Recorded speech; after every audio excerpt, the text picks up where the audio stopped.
Yo, what's up, everybody? This your boy Limited Versus, and we got another video.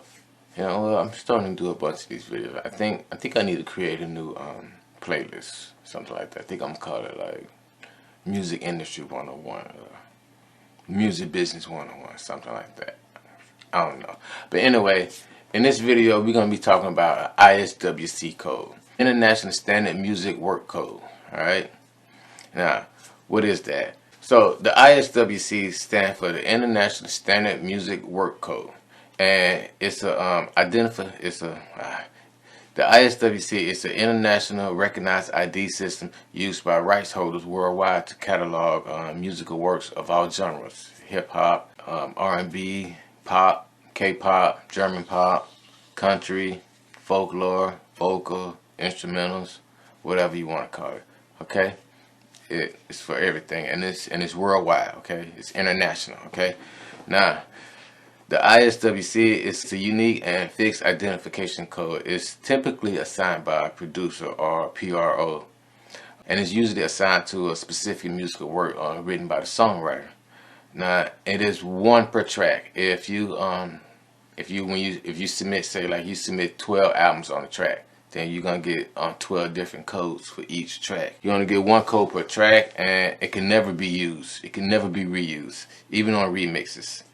It can never be reused, and it's a tracking code. It's a tracking code that verifies the associated music it works with the thing. And what's in the tracking code is the song title, the writers, the publishers, anybody who gets part of the splits, anybody part of the shares, anything like that.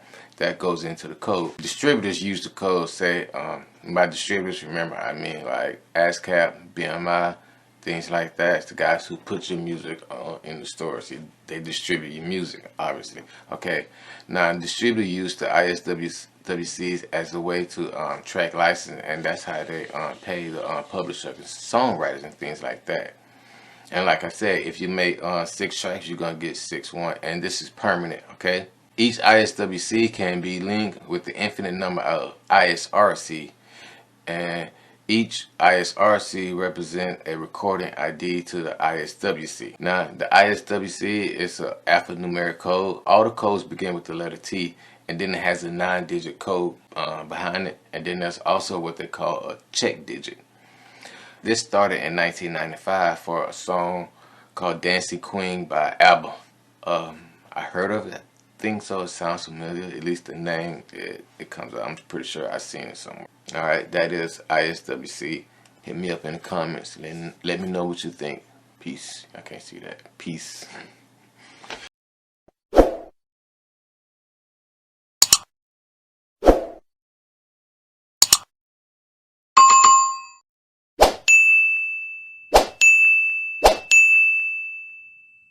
What's up, everybody? This your boy Limited Versus, and today we're gonna talk about royalties.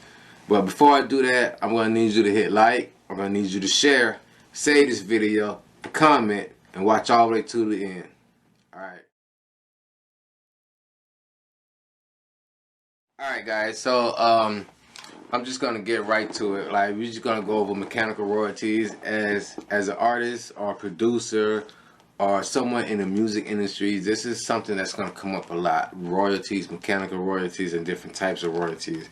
And so here I actually took a few notes, and so we're just going to go over. I did a little bit of research myself. Like, I know a little bit, but I don't know a lot. No, I'm not an expert. I'm going to go and say that now. This is just off of my own research that I did. You are free to do your own research yourself. This is easy to research. Just go to Google. If anyone really wants to learn this, all you have to do. There are plenty of people who know more than this, know more about this than me. And most of the time, I take notes from them, and I learn from them. And then as I learn, I give it to you guys. That's how I go. All right. So first, royalties. What are mechanical royalties? Mechanical royalties are just royalties paid to a songwriter whenever a copy of a song is made. And that's like printed on CD or vinyl, ringtone. There's online streaming also, like Spotify, Apple, Deezer, iTunes, and those are called interactive services. Interactive services, they're just basically just what it says. It allows you to interact with the app or whatever it is you use. It basically, like with Spotify, you can pick what song you want to listen to, things like that. And same thing with Apple Music and Tidal or wherever you stream your music from. With that, there's also non-interactive streaming services, and that's like AM, FM radio. Radio is kind of a gray area because like you can't interact, you can call in and things like that. But for the most part, that's where you don't choose what music you listen to. For the most part, you just turn the radio, and if your song is on that you like, you just listen to it. If not, you go to the next one. And that's also includes performance shows, festivals, and those ones where basically you don't choose what song you want to hear. You go to a show, and whatever song they performing, then that's what you listen to at that time. What is performance royalties? Performance royalties license music to play it, and mechanical royalties just license music to sell it. Plain and simple. Just like I said with the festivals and like with Tidal and Spotify, wherever you get your music. Mechanical royalties are paid by whoever attains the mechanical license to reproduce and or distribute your music. And that would be like labels, companies, cover artists, things like that. Now, PROs, Performing Rights Organization, they do not take care of this. Like BMI, ASCAP, they don't do that, okay? They only deal with performance royalties. Now, there are other agencies that do that. Some of those are a few of those are just Harry Fox Agency, Easy Song Licensing, and Louder. Those are some of the ones where you could collect some of the other types of royalties that we talked about a minute ago. Now, this is where those are the ones where you go to get your mechanical royalties. Now, these agencies that I just mentioned, what they do is they issue, collect, and distribute mechanical royalties, obviously for a fee, of course. And all mechanical royalties go to the songwriter. So if you have write the song, then you get a piece of it. And basically, you want to put your name on a split sheet where it says the different songwriters. You want to make sure your name is on there and make sure it gets down to the office it needs to be, because you never know, anyone can fucking take your name off that shit. But anyway, that's just me being fucking overly cautious, or maybe not cautious enough.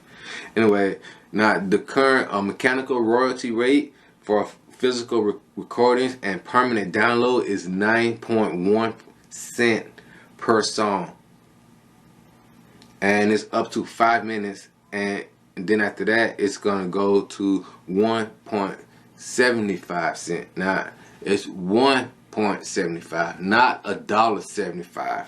You need to get that distinction down, because when you're dealing with music services and things like that and royalties, things are broken down. Even the pennies are broken down, basically.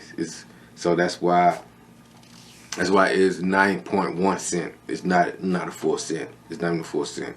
So anyway, the streaming rates are different for now that's for mechanical royalties, and for streaming or performance, now that is different. That is go from 4% to 6.7% of the revenue. But anyway, so typically how this happens is that, say like a record label prints up 5,000 of your CDs, 15 tracks, right? And then they go to the agency and they get a mechanical license, and it's gonna pay, and they pay 1.365. Yeah, they pay 1.365, and the equation is gonna be 15 times 0.091 per CD, and the agency pays out the songwriter. That's gonna equal out to 1365 times 5,000 CDs, which is $6,825, and that's how you get your royalties, everybody. All right, everybody. I really appreciate you watching this video. I really appreciate you watching this video. Thank you so much. If you like what you saw, that was fuck. Where's my card at? I got it. Fucking thing at. Fuck. I'll come back and try it again. If you're an independent artist, a producer, a beat maker, or a photographer, or anything like that, and you're trying to link up with like-minded individuals, you tired of dealing with bullshit people that don't share the same drive as you, that's not as passionate, then hit me up. If you're on Instagram, click the link up top. If you're on YouTube, click the link below. Y'all stay true.